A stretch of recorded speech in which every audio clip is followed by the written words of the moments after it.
Méditation du 9 décembre 2019.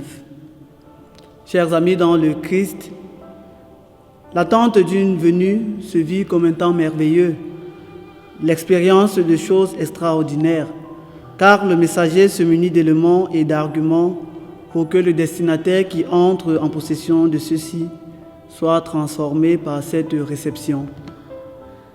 En effet, celui qui vient est ici à la fois l'initiateur du message, le message et le canal du message, se donne les outils, les moyens de faire passer son message au destinataire de manière à le faire adhérer à la quintessence du message.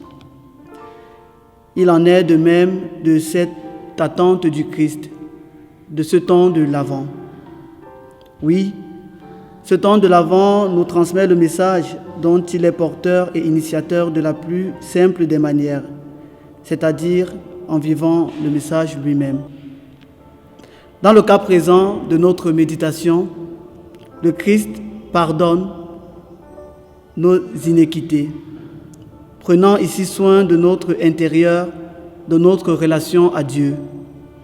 Oui, le Christ nous renouvelle de l'intérieur en nous rendant blancs comme neige, par ce fait, aussi loin qu'est l'Orient de l'Occident, il met nos péchés loin de nous, nous dit le psaume 102.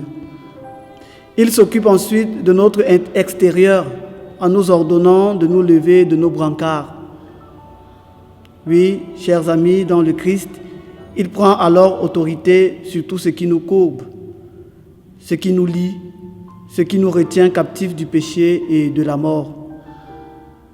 Jésus nous lève ainsi de nos maladies, de nos échecs, de nos trahisons, de nos blessures sentimentales, de nos peurs et de nos doutes. Il brise les liens extérieurs de la manifestation de la puissance du mal dans nos vies.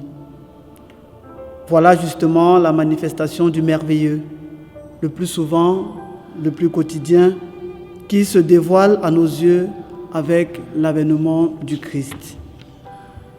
Prions donc, chers amis dans le Seigneur, pour que ce temps de l'Avent nous renouvelle de l'intérieur et de l'extérieur, nous disposant à accueillir son message.